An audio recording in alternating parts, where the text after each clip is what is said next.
கோடையில் மழை வரும் வசந்த காலம் மாறலாம், எழுதி செல்லும் விதியின் கைகள் மாறுமோ?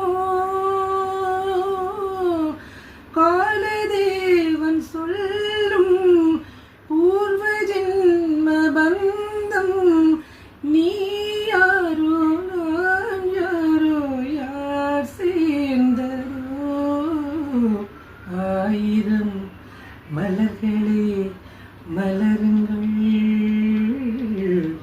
அமுத கீதம் பாடுங்கள் பாடுங்கள், காதல் தேவன் காவியம் நீங்களோ நாங்களோ, நெருங்கி வந்து சொல்லுங்கள் சொல்லுங்கள். ஆயிரம் மலர்களே மலருங்கள்.